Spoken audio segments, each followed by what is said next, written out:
This is going to be an interesting one. This is Diablo Designer on why we couldn't make Last Epoch by a previous Diablo dev over there at Blizzard. This is Andrew Chambers, is the gentleman who has made this video today, and he's going to get into a little bit on their design principles with the franchise and their philosophy behind it. So let's see what he has to say. Hey, I'm really glad you're here.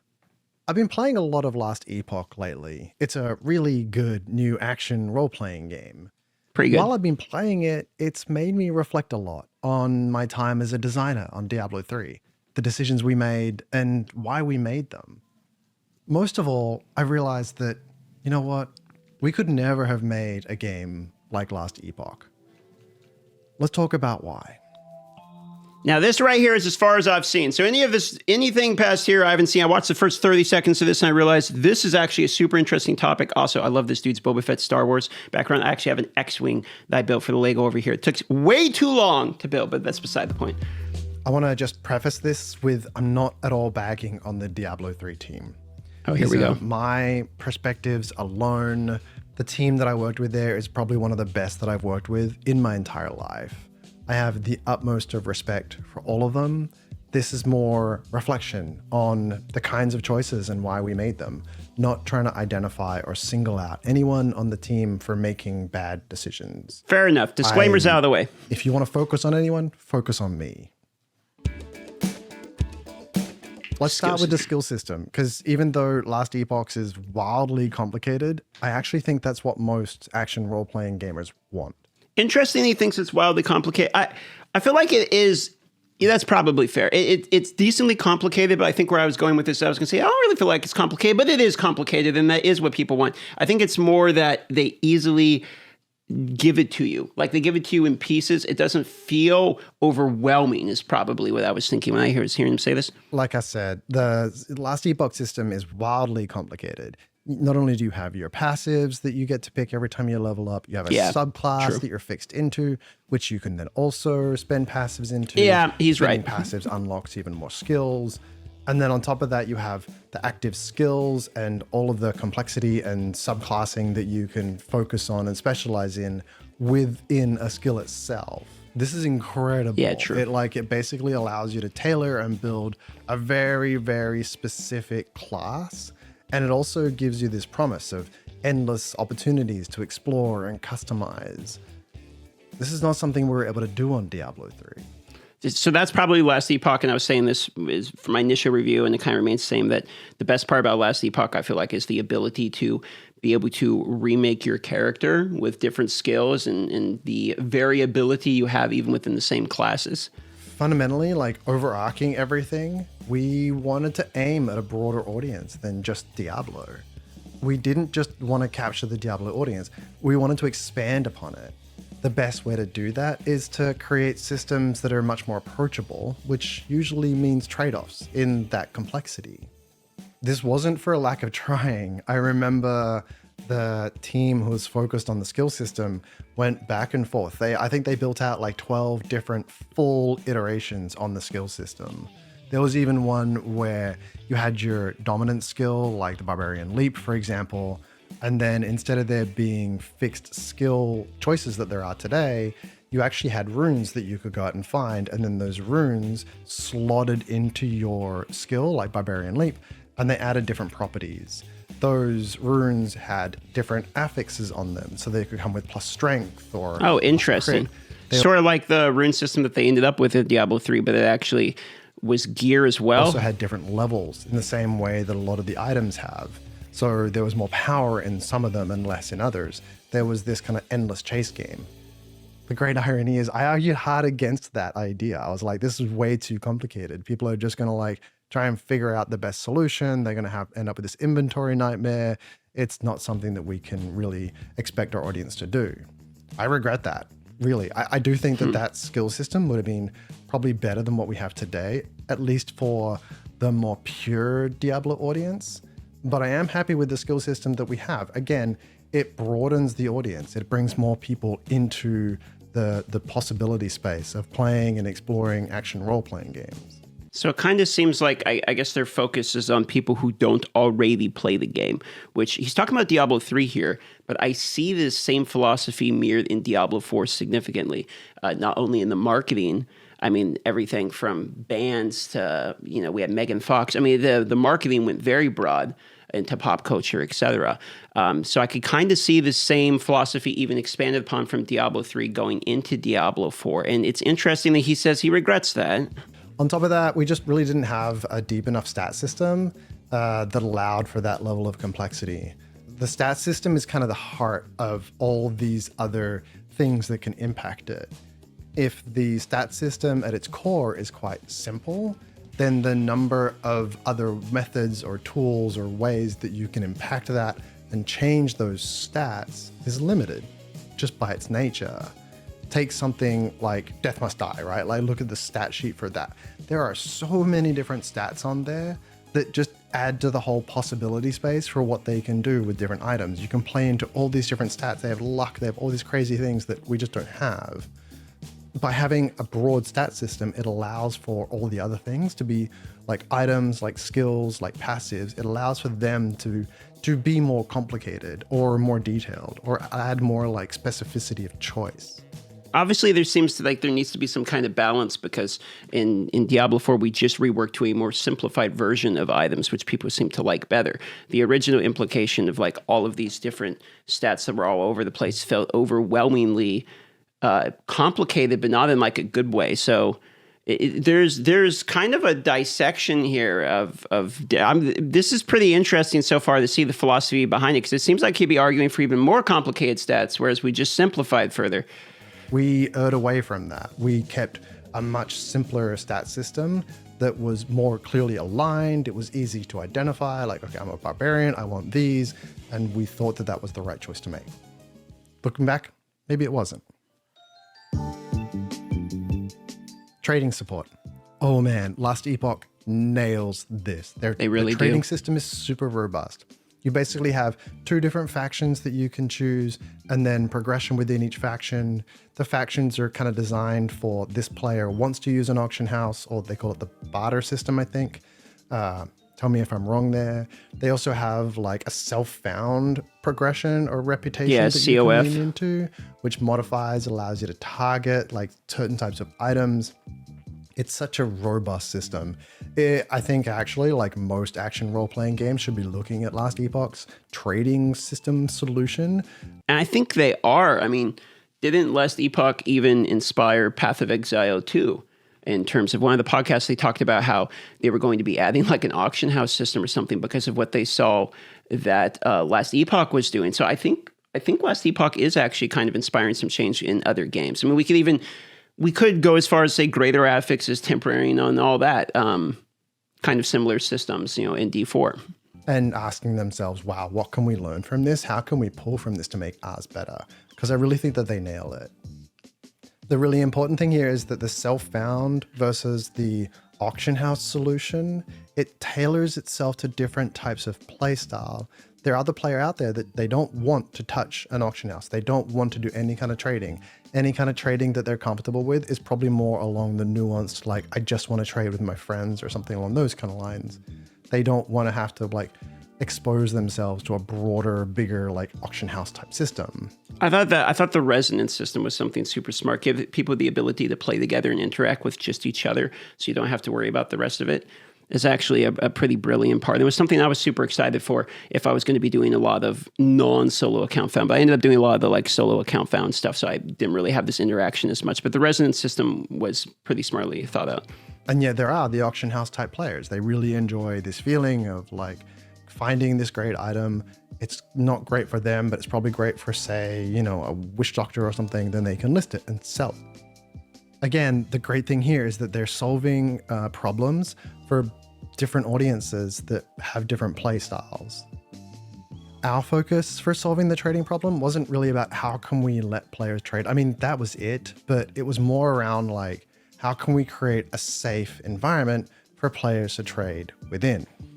we were looking at the guts of Diablo 2, and Diablo 2 has this like rampant black market auction house functionally, where people are able to trade and they buy gold in order to trade. And much of the time, by getting access to that gold, they risk having their accounts hacked. And that's just fundamentally a terrible user experience. So again, we came back to, well, what's the best way to provide players with this way to trade in the way that they're doing right now, but in a safe environment? And we came to the auction house. This also led to a lot of decisions around the real money auction house. If players were actively out there buying gold for real money, well, let them do that. Why not? This was something so I was working at Best Buy, actually, at the time when this game came out. And I remember this was a conversation piece between coworkers. It was very split. Some people didn't care at all and were like, I'm just going to play my game. This doesn't affect me. Like, I don't care if you want to buy gear. And some people were very upset by the progression being made by other coworkers. I actually remember this. Though we were able to provide people with that safe trading environment, we made so many mistakes with the auction house. Yeah, I'm actually going to talk about this. Here we go. I think I'm actually going to talk about this. This is a very honest video. Actually, I mean, right from the beginning, within the first minute, he's saying he regrets some things, etc. I mean, this is a surprisingly good video, to be honest.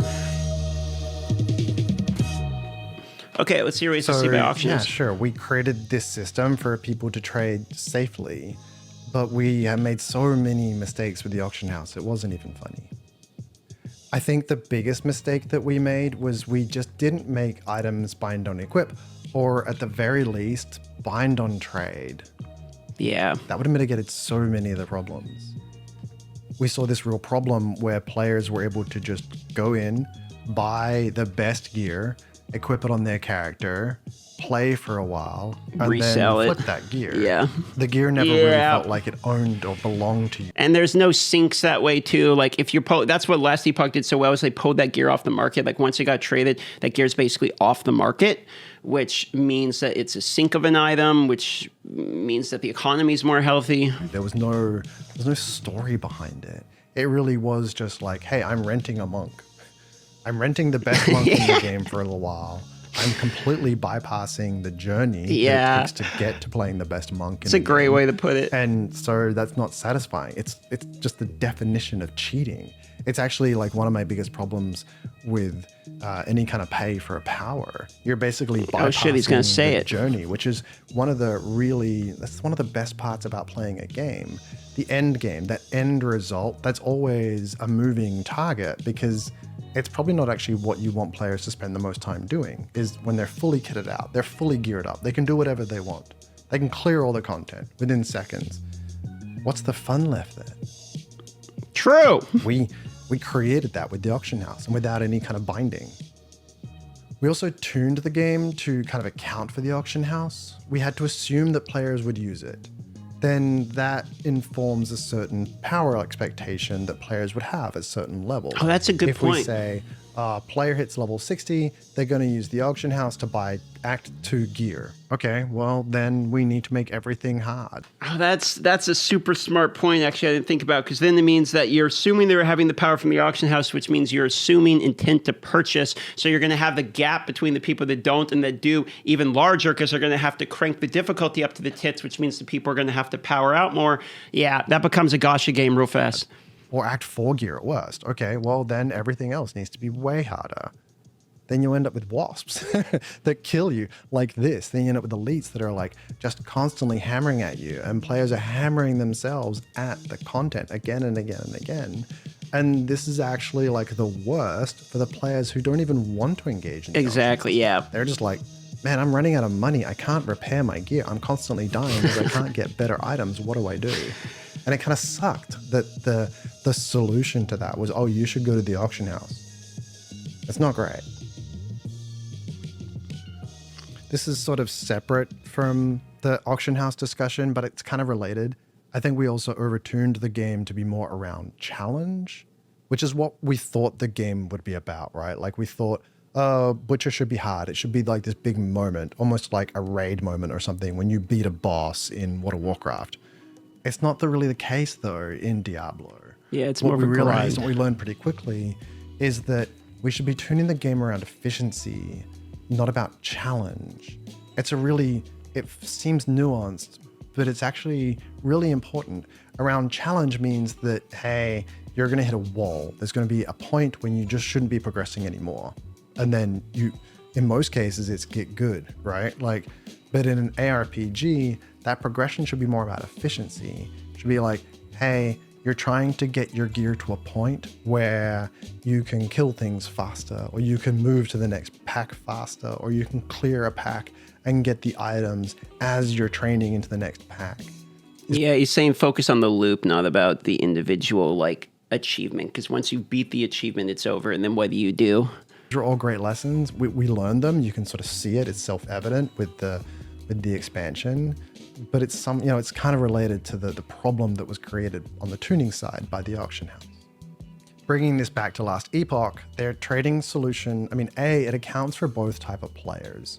They don't. You know what this makes me think of is because he's saying a lot of these problems come back to trading in the game. With Diablo 4 opening up the trading so much in Season 4, I wonder how much of this long-form impact we're going to see from trading becoming more of a thing with the uniques and the legendaries and greater affixes, etc. Force you into a path of saying, you've got to use the auction house, so you won't be able to progress through the game. They don't let you multi-trade an item. Hey, shock horror, apparently that works really well. They connected the bazaar to progression.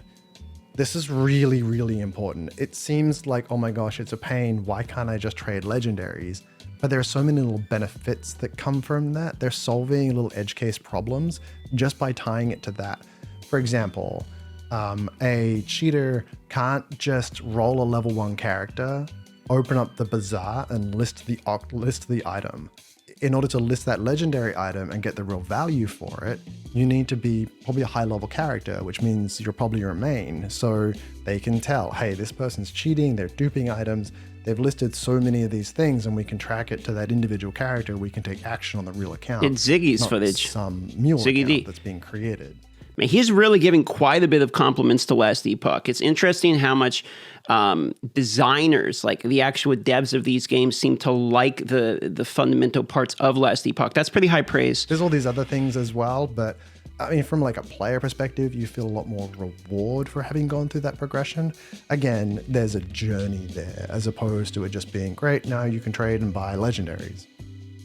Overall, taking it back again, I think Last Epoch is something that every action role-playing game designer who's currently working on something should look to and go, that's actually a really clever solve for trading in an online action role-playing game. It is. That's one of the things they did the best, agreed. Crafting. Let's talk Here about we go. Crafting. In Last Epoch, So crafting is one of the things I never really thought I was going to be super into in these types of games. I wasn't super into it into D3.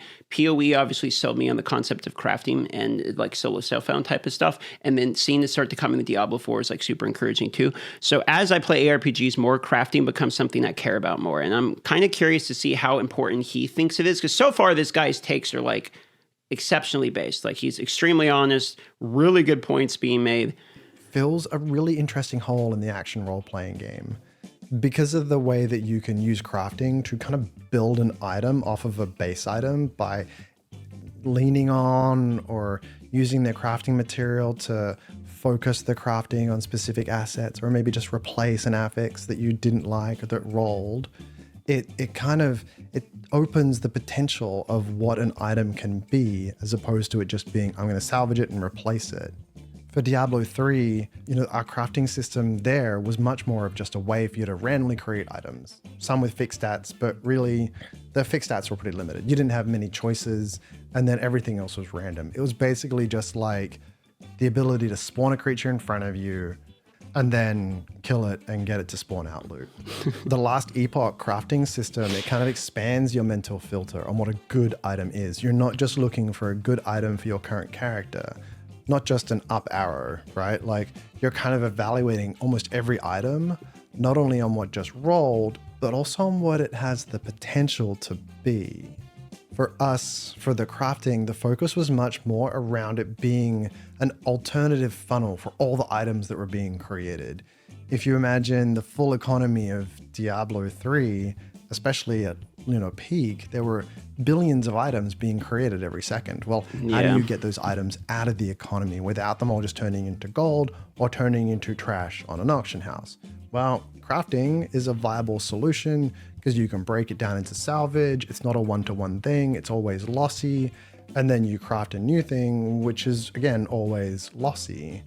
The problem is there just wasn't really a motivation to do it. I did the design for the crafting, so I'm fully happy to own all the grief and bad comments. Flood the comment thing below with all the negative thoughts that you had about the original crafting system for Diablo. This guy. I'll probably just thumbs up and agree with all of them. The reality is we just didn't have time to iterate on it. Even in the world. It's interesting to see how much he's talking about stuff like he wished he had changed it. But when I played Diablo 3, I wasn't as super into RPGs. I was much more of a casual, like, ARPG gamer. I played D3. I'm probably one of those people that got sucked into Diablo that he was aiming for originally with the broader audience, because I didn't play Diablo 1 and 2. I didn't play those 2 years later. Diablo 3 was my first version of Diablo, and I never really had many of the complaints that most of the other people that are playing the game had. Like, I thought crafting was cool. I never really had problems with the auction house. I was just casually blasting and playing with some friends. I wasn't like going super crazy. So I never really actually had almost any complaints about Diablo 3. Anytime I look back at Diablo 3, I think that game was fun when I was playing it. And that's about as far as it goes. I never really had like this, God, I hate the grind, or, God, I hate the craft or anything. I was just like, oh, this game is kind of fun. I log in, I do some riffs, I craft a few items to try to get my sets. And, that was really about it. I never really had like this super big issue with the game at all. But I hear a lot of people who were super into it had a lot of these issues. So it's super fascinating to sit here and listen to him talk about stuff as like, oh, this was a failure, like trading was a failure. The skill system could have been better. The crafting could have been better. But then as a super casual, which is what the game, I guess, was originally trying to implement for, I felt great about it. So a lot of Blizzard's done when it's done. There is still it's done enough kind of phase. It just depends on the scale of the feature. It was planned for us to iterate on the crafting system for the expansion, but again, it took a lower priority once we realized the strength of adventure mode and the different systems that were being suggested, which kind of filled the gap of what crafting was trying to do. The end game, here we go. Especially for the launch of Diablo 3, we just didn't focus on the end game enough, hardly at all. Almost all of our focus was put onto the level up experience, specifically 1 through 4 acts in normal difficulty, and the story and the narrative component to it. Last Epoch's endgame is really solid. It kind of combines a lot of things from, it learns a lot from Path of Exile. It feels like it's a natural extension of the game. In fact, in some way, I kind of just wish that I went straight there as opposed to having to go through the narrative campaign. It's like, just get me to the end game. That seems more fun. On Diablo 3, we didn't really focus on an end game as we were developing it. Most of our effort was focused solely on acts 1 through 4 in normal difficulty. Most of it was focused on telling an amazing story. To be completely honest, we were quite late in development before we really started testing it. I remember pretty clearly, I was playing at home. My oldest son had just been born, so I was allowed to take a laptop home and play from home and do play testing. And I remember I defeated Diablo, and then I was supposed to just transition into the next difficulty, and it just broke. And I'm like, okay, I guess we haven't gotten here yet. And this is actually honestly, this is a year and a half out from shipping. We also didn't do any... This sounds like a somewhat similar story to Diablo 4. The in-game hadn't really been rounded out quite yet until after the game had already come out. Kind of public test of the end game of Diablo. A lot of this was due to concerns of releasing the story too early. But looking back, I think it was probably a mistake not to even just put it out there and let people test it in some way, shape, or form, even if it was in a limited way. I think we would have learned so much more rather than waiting to release and having to fix or try and solve problems on the fly in a live environment. Our assumption was that people would play Diablo 3 in the same way that they played Diablo 2. But the reality is, there was a lot of years between D2 and D3. Gaming landscape had changed. MMOs had come out. There was a whole new way of playing games in that kind of way at the end game. And our audience was different as well. They hit this point where in D2, it would have been natural to go, oh, I can't beat this. I need to go back into earlier content in order to farm gear. the players that we were targeting, the broad audience that we suddenly had, they didn't play that way. They got to a certain point, they died, and they realized, well, I just need to try again. Yeah. Hammered their face against it. And that wasn't the right solve. We were kind of relying on this D2 mentality that probably... This is exactly what I do in any game. People, when I was playing Elden Ring, they were getting so mad at me because they'd be like, no, bro, you need to go level or go do this or do the side story, get this weapon. And I'm just like, no, I just have to like get good. So I just sit there for like an hour, like dying over and over and over again. I'm laughing because he's 100 billion% hitting exactly how I do this. It didn't exist anymore. And our end game was, hey, Inferno is hard, grind forever to get perfect 6 affixes on your items, and that's the end game. Because again, that was Diablo 2, but they didn't want that. To be fair, we tried to solve some of this by providing activities. We patched things in like the Infernal Machine. It was just that. It was a patch. It wasn't a solution. I mean, I remember staying up really late at work with Deadmau5 playing super loud because no one else was in the office. And I was just cramming items in for the Infernal Machine. I think that's when Squirt was created, actually. But yeah, just cramming in items for the Infernal Machine so that the rest of the team could start building out the encounters, the creatures, whatever was needed on the Monday. We got there eventually. I think we got there eventually with the expansion, but it was a long, hard road. And we needed... By the time Reaper of Souls was out, the game felt very fun to me. I mean, I still look back at Diablo 3 and I think about my time playing Diablo 3. On launch, I played it for a while and then got bored after a while. But after playing through Reaper and Souls, etc., I think Diablo 3 is literally the game I bought the most on most platforms. I own it on PlayStation, Xbox, PC, even the Switch, for crying out loud. And I just really liked it. Again, every time I see people complaining about Diablo 3 and stuff, I'm not saying they're wrong. It's just I never really had that experience because I was so super casual playing the game. I just played Whirlwind Barb and Spin to Win. And I actually had a job at a call center during Reaper of Souls. And I would just play it like just sit there and just grind the Whirlwind Barb while taking calls and stuff because it was so brain dead. I could just very casually play. So that was kind of my experience with the game. To do a lot of repair with the community to earn back their trust. I don't just want to bag on Diablo. I kind of want to focus on a couple of things that I think that we actually did way better than last Epoch Here we go. did. Because I think it's worth acknowledging those things as well. Yeah, I'm super curious what he thinks they did well, because there's a lot of skill feel. Okay. This one always gets me, and it makes it actually kind of hard for me to play games sometimes that don't do this well, and it's the responsiveness of abilities. In fact, I think the reason why Diablo 3 was so successful for so long, withstanding all the challenges of bad loot and the auction house and the launch issues, all that sort of stuff, and no end game, is because the moment to moment actually just feels amazing. Yeah, the fighting. And we spent so much time working on that. Diablo kind of ruined it for me for like almost every other game, because the first thing I do is I'm like, okay, what does it feel like to click this ability and then try and cast another ability? How closely tied are they? Do I feel like there's lag involved? Diablo 3 nails that really well. This is actually something, Diablo 4, it kind of bugs me. Like, Diablo 4 doesn't do it this well. It's probably my biggest complaint about Diablo 4 is that they don't have that same responsiveness of abilities.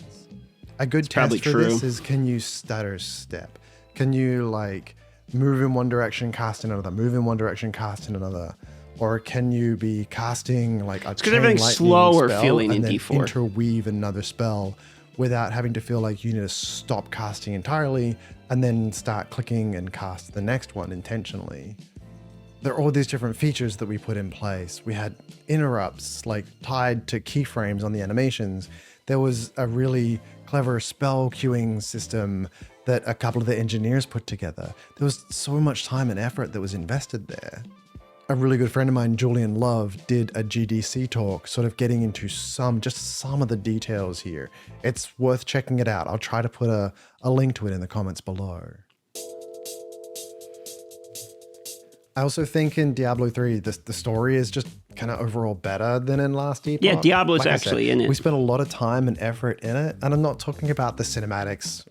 I don't think anyone else especially has the ability to do cinematics at the same scale or quality that Blizzard did, or it still does. It's more about the characters that you meet and the story arc and your own personal character development. That I think that paid off a lot more in Diablo 3 than at least I got in Last Epoch. I'm not even the kind of story type person. I'm the person that tries to like skip through a lot of the text, but I still got a lot more connection with and the characters are identifiable. I mean, Diablo is way more iconic than Lilith, for instance. Characters. You know, there's no character in Last Epoch that I met that is as memorable as Covetous Shen, right? Like those kind of characters, they stick with you.